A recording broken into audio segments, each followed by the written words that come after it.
"Have you eaten?" the widow asked, through the crack of a shotgun door, while the stranger on her porch swayed like a man, half held upright by stubbornness alone. Eli Mercer had met guns before. He had never been met by a question so soft it felt more dangerous than the barrels aimed at him. Rain hissed off the roof, mud clung to his boots. In the dark, his horse stamped at the thunder. "No, ma'am," he said. The woman studied him a moment longer. Lantern light caught the loose strands of dark hair on her temple and the knuckles white on the walnut stalk. Widow's black had gone gray at the cuffs. A boy of maybe 10 peered from behind her skirt, clutching a tin spoon as if it were courage. "Then, you can come in before you fall dead on my steps," she said. "If you try anything foolish, I'll bury you where my beans ought to be." She opened the door just wide enough. Eli stepped inside with wet leather and cold wind. The kitchen glowed with stove heat and onion broth. Cedar smoke curled in the rafters. Biscuits sat under a cloth. Every shelf stood straight. It was the order of someone holding chaos back with both hands. The widow pointed with the barrel. "Chair." Eli sat carefully. His left side throbbed where a bullet had creased him above the ribs. He kept his coat buttoned to hide the blood. The boy stared at his hat, his gun belt, the road crust on his chaps. "Name?" the widow asked. "Eli Mercer." She gave him none of hers at first. She crossed to the stove, ladled broth into a chipped bowl, and cut a biscuit in half. "Eat before my son decides you're a story and not a man." The boy bristled. "I know the difference." "Then fetch more water, Toby." Toby took the bucket and shot Eli a look half challenge, half wonder. Cold air swept in with the smell of wet earth and sage. Eli wrapped both hands around the bowl. Only when the spoon clicked the crock did he realize how badly they shook. The broth was simple and salty. It tasted better than the jerky he had chewed for 3 days. He ate too fast. The widow set a second biscuit near his hand without comment. "What are you running from, Mr. Mercer?" she asked. He chewed, swallowed, listened. Rain on the roof, fire ticking in the stove, a loose shutter tapping once every few breaths. Men who prefer their lies unchallenged. "That sounds expensive." "It has been." Toby came back sloshing water over his boots.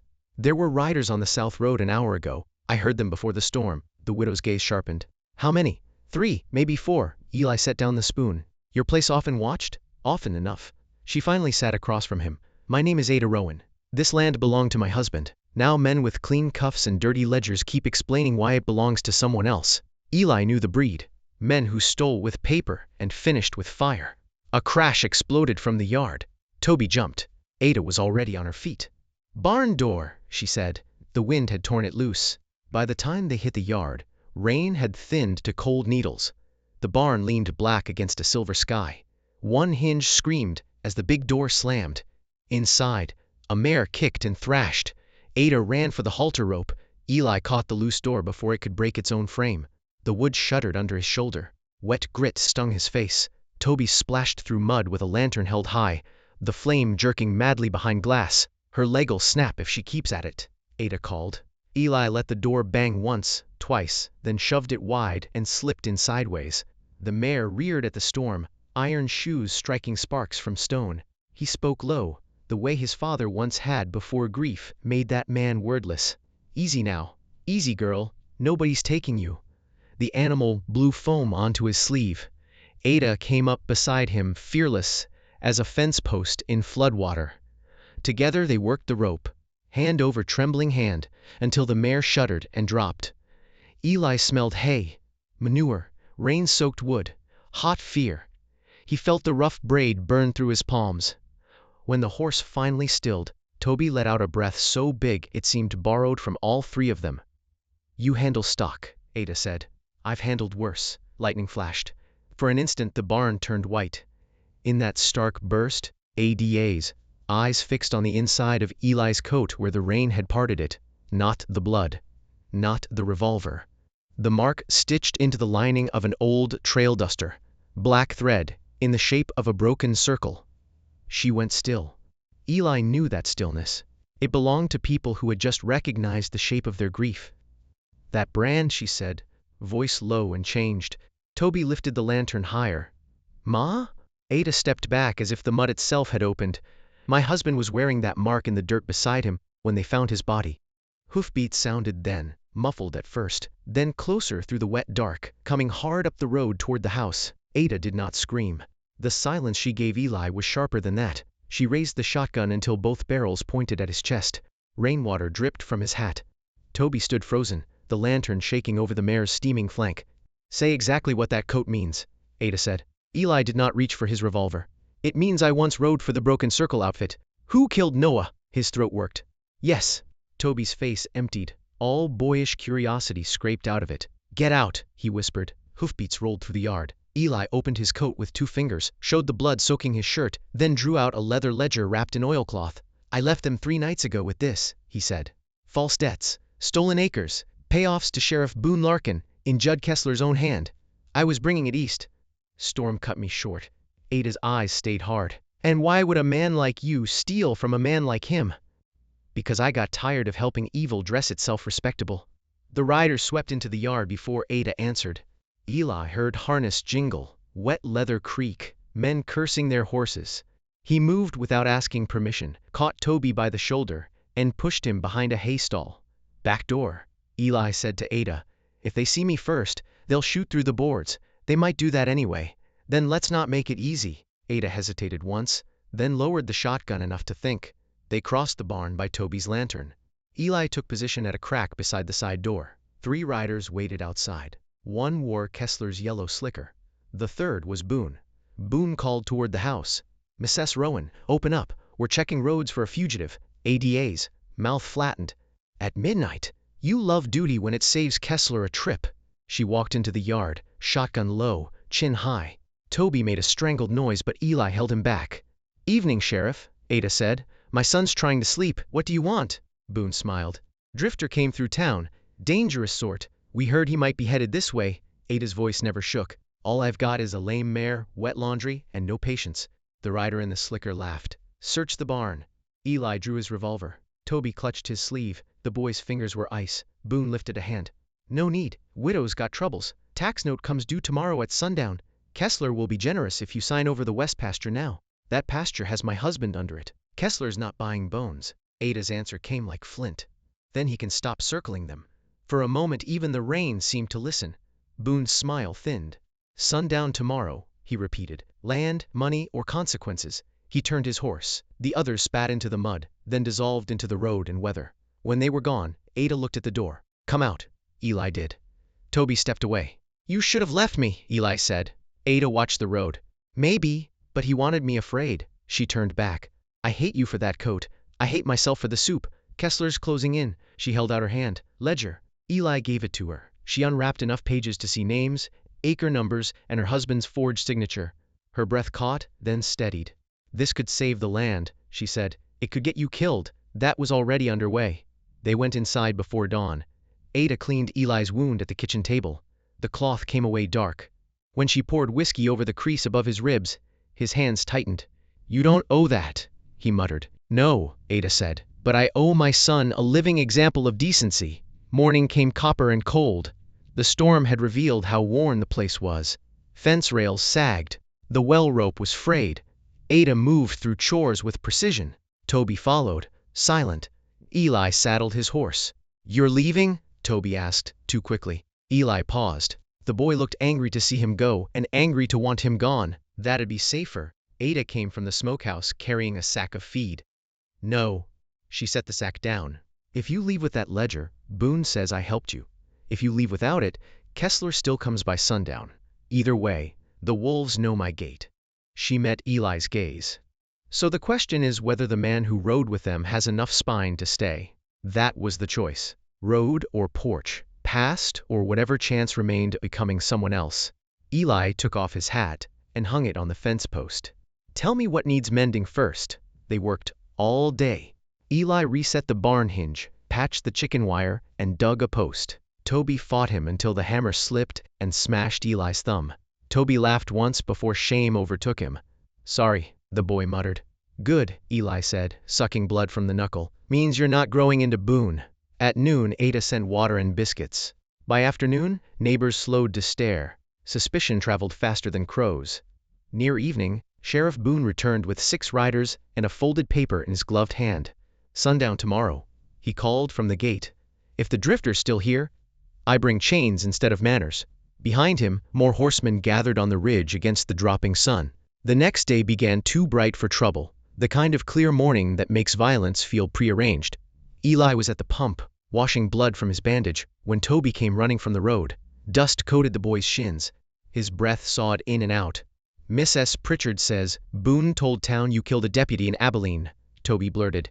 "Says any man helping you is helping a murderer." Ada came out with Noah's glasses and passed them to Eli. The riders were gone, but the road to town felt watched. "Lie or not?" Ada asked. "Lie," Eli said.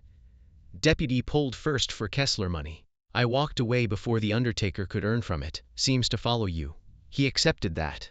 Too often, they spread the ledger on the kitchen table. Names, brands, debts that broke families. Notes in Kessler's blunt hand. Paid Boone to delay warrant. Burn Ellis shed. Move widow after harvest. One line stopped Ada cold. Rowan tracked. Husband resists. Make example before water hearing. Her fingers went white on the page. Eli looked away, but not before she saw the guilt hit him. "You knew." "I knew Kessler meant to scare Noah," Eli said quietly. "I didn't know Boone would hold him down while Kessler fired." Toby made a small sound from the doorway, wounded and furious at once. Ada folded the page shut. "Then today we stop being afraid in private. The nearest circuit judge was in Mercy Falls, 20 miles east. If they reached the telegraph office there, with the ledger before sundown, Boone's paper became smoke." Ada wanted to go immediately. Eli wanted Toby with Mrs. Pritchard. Toby refused. "You ain't burying me in somebody else's root cellar while men steal my father twice," he snapped. Ada slapped him hard enough to silence the room. Her hand trembled after. "So did he. No one's burying anyone," she said. "Get your coat." They rode out under a sun like hammered brass. Ada sat straight in the wagon seat, reins wrapped around capable hands. Toby drove with red eyes. Eli ranged ahead, every shadow speaking ambush. Halfway to Mercy Falls, the road narrowed through a cut bank where yellow clay rose on one side and scrub oak choked the other. Eli lifted a hand. "Stop!" The first shot hit the wagon wheel and blew a palm-sized chunk from it. Mules screamed. Toby dropped the reins. Ada seized them back as the second shot punched through the seatboard. Eli spurred toward the bank, firing. Riders burst from the oaks. "Drive!" Eli shouted. Ada snapped the reins. The wagon lurched. One mule stumbled, recovered, lunged forward. Eli cut across behind them, drawing fire away. A bullet skimmed his hat brim. Toby twisted in the seat with Noah's old shotgun and fired too soon. The blast went wild, but bought a heartbeat. Then one rider came up alongside the wagon, reaching for the rail. Ada hit him in the mouth with the iron butt of the brake lever. He fell under his own horse, vanished in a chaos of hooves. There was no time to admire it. More riders poured from the wash ahead, blocking the road. Boone himself rode at the center, pistol raised. Eli saw the trap close and made his choice. The open desert offered escape. He could take the ledger and run. Kessler would chase him. Ada and Toby might reach cover. Might. Instead, he wheeled left, slammed into Boone's flank, and knocked the sheriff half sideways in the saddle. "Turn north!" Eli shouted. "Church ruins!" Ada jerked the mules hard. Wagon spokes screamed as they leaped the ditch toward the old mission walls. Eli stayed behind, firing and retreating, forcing Boone's men to keep to him. His wound felt wet again. By the time he reached the ruins, the wagon had shattered one trace and wedged crooked beside the broken bell tower. Ada and Toby were dragging supplies through the church doorway. Eli slid from his saddle and slapped the horse loose. Then he saw Toby's blood. It was not much, a graze along the arm. But Kessler saw Eli see it, and he smiled from horseback across the cracked courtyard. "Boy bleeds easy," Kessler called. He was leaner than Eli remembered. Greed carved into his face, silver watch chain bright against his vest. Just like his father, Ada leveled the shotgun from the church door. "Come closer and I'll test that theory." Kessler laughed. Boone wiped dust from his lip. "Eli Mercer," he shouted, "throw out the ledger and maybe I let the widow keep the house."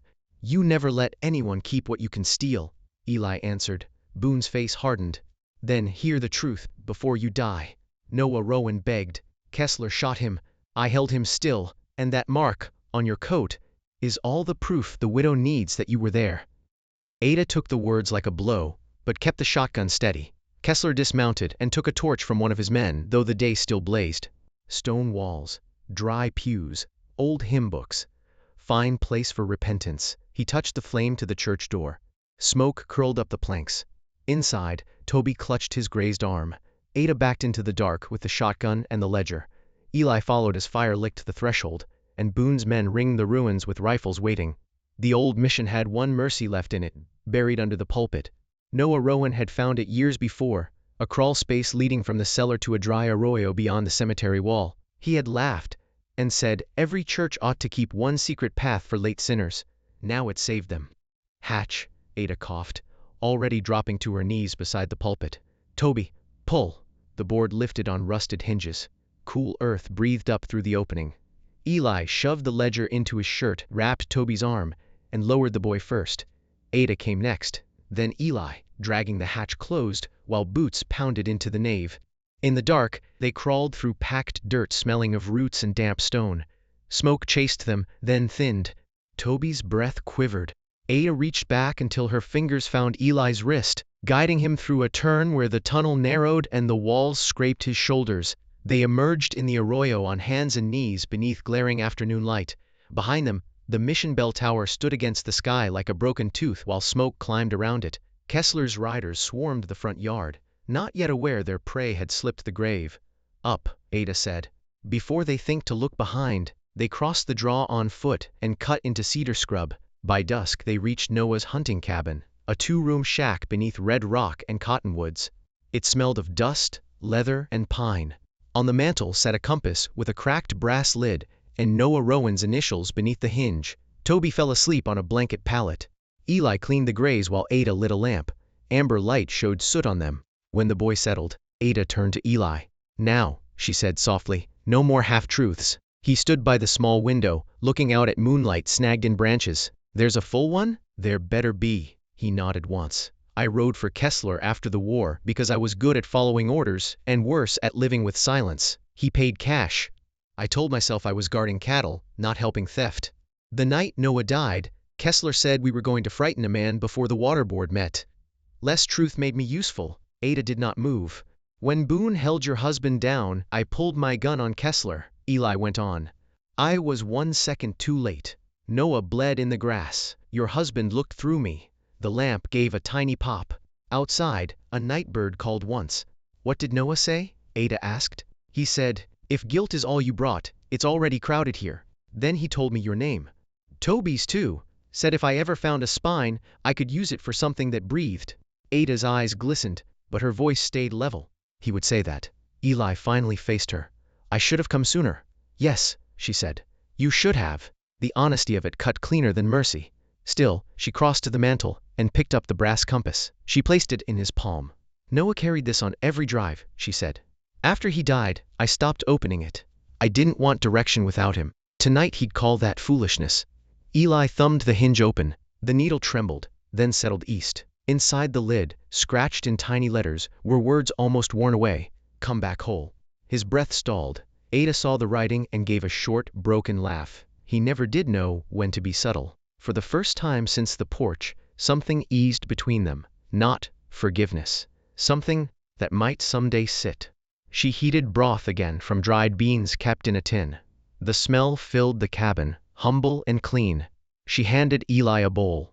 Have you eaten? This time the question held no suspicion, only invitation and fatigue. He took the bowl carefully. Not food like this. Ada sat across from him. Home isn't the place that never gets hurt, she said. It's the place that still asks after your hunger. Eli looked at the sleeping boy, the worn cabin, the compass in his hand, and felt something shift that had been frozen for years. Toby woke near midnight and pretended not to have tears in his eyes. Eli offered him the last biscuit. Toby took it, then muttered, You turned back at the road. Yes, you could have run. I've done enough of that. The boy studied him a long time. Good. Before dawn, Ada found saddle tracks below the ridge. Kessler had guessed the hills. Toby, pale but determined, said one of Boone's men had shouted their plan during the chase. Kessler meant to auction ADAs. Land on the courthouse steps by noon with forged tax papers and the town watching. Ada tied back her hair with a strip of black cloth. Then we stop him in public. Eli buckled on his gun. Public cuts both ways. so does truth. She took the ledger from beneath a floorboard and slid it into her satchel. If I hide, Toby learns thieves own daylight. He returned it. Then we ride together. They stepped out into the cold blue edge of morning. In the east, dawn spread like a wound learning to heal. Down in the valley, the town bell rang, thin and urgent, calling folks toward the square where Kessler waited. By the time they reached town, the square was already choking on dust and whispers. Wagons ringed the courthouse. Horses sweated at hitch rails. Men stood in knots with their hats low. Women held children back near the mercantile porch. Beneath a canvas awning, Judd Kessler stood beside a table of papers. Boone kept to his right with 2 deputies. Behind them, a notice flapped. Delinquent tract sale. Rowan West pasture. Ada did not slow her wagon until its wheels bit into the middle of the square. Heads turned. Someone gasped her name. Boone swore. Kessler smiled the way a snake might, if it learned to wear human teeth. Well now, he called. Widow Rowan honors us after all. Ada climbed down. Wind tugged at her black dress. Toby stayed in the wagon with his bandaged arm, and Noah's shotgun across his knees, refusing to look small. This sale is a lie, Ada said, her voice carrying farther than Kessler's had, and so is every paper on that table. Murmurs rolled through the crowd. Kessler spread his hands. Careful. Grief makes a poor lawyer. No, Eli said as he swung from the saddle. But your ledger makes an excellent witness. Boone's face blanched, then hardened. That man is wanted. By thieves, Eli answered. Kessler's smile disappeared. Shoot him. No one moved. Too many townspeople were watching now. Old Mrs. Pritchard pushed forward with her cane. The blacksmith came behind her, apron still on. Let the widow speak, Mrs. Pritchard snapped. You've had the valley's ear long enough. Ada stepped onto the courthouse stoop and pulled the ledger from her satchel. Pages snapped in the wind. She read names. Acres stolen after drought.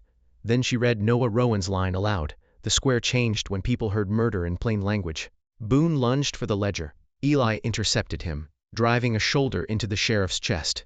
Both men crashed into the sale table. Papers burst skyward. One deputy fired. Toby blasted Noah's shotgun at it. Chaos broke open. Kessler grabbed Ada by the arm and yanked her down the courthouse steps, revolver jammed under her ribs. Back off, he snarled, dragging her toward the livery. All of you. Eli came up with Boone's pistol, but stopped when Ada flinched. The crowd spread wide. The bell kept ringing. You chase me, she dies, Kessler said. He hauled Ada into the livery barn. Eli followed. Inside, the barn smelled of hay and lamp oil. Kessler backed toward lantern fuel beside straw. You always were weak for strays, Kessler told Eli. That's why you never lasted. Eli lowered the pistol slightly. Let her go, Judd. So you can shoot me? So you can stand a chance in court. Kessler barked a laugh. Mercy now, after all this? Not mercy, Eli said. An ending without lies. For a flicker, Kessler's attention shifted to the open barn door. Ada felt it too. She drove her heel down on his instep and slammed her head backward into his nose. The gun fired wild. Eli moved, but not toward Kessler. A lantern toppled into the straw, and flame raced toward the cans. There it was again, the old choice shaped new. Vengeance or saving what still breathed. Eli kicked the burning straw away from the cans and shoved Ada clear as fire licked up the stall boards. Kessler scrambled for his revolver. Boone, bloody, snatched it first. For one terrible beat, Eli thought the sheriff would shoot him in the back. Instead, Boone pointed the gun at Kessler with a shaking hand. You said no one would know, Boone croaked. You said scare him, then blame raiders. Kessler stared. Don't be stupid now. I've been stupid 12 years. Boone looked at the crowd, then Ada. I held Noah Rowan down. The confession dropped over the square like a church bell over water. The blacksmith stepped in with 2 men and took Boone's gun away. Mrs. Pritchard stood there, hard as winter. Fetch chains, she said. Kessler bolted toward the back stall, trying to climb through the loft hatch. Eli could have shot him. He did not. He leaped, caught Kessler's ankle, and dragged him down. Kessler clawed for Eli's throat. Eli struck once, then stopped. He heard Ada behind him, heard Toby, heard the crackle of fire and the pounding boots of townsmen coming to help. Eli let his killing hand open. Chain him, he said. By evening, the livery smoke had thinned over wet ash. Boone and Kessler rode east under guard. The judge in Mercy Falls received the ledger before dark. The forged tax sale was void before moonrise. Ada kept her land. The town brought feed and apologies. Weeks later, summer softened the valley. New fence posts stood straight along the west pasture. Toby's arm healed into a pink line he showed off proudly. Eli repaired Ada's porch without being asked. One evening, with swallows cutting black arcs through the gold light, Ada set 2 bowls on the table and glanced toward the yard where his saddle waited. "Have you eaten yet?" she called. Eli came in smiling, slower now, as if he finally believed the invitation would remain. He touched the compass by the door, then sat while Toby talked, and Ada laughed. And outside the window, the last light lay warm on the pasture where home had found him and refused to let go.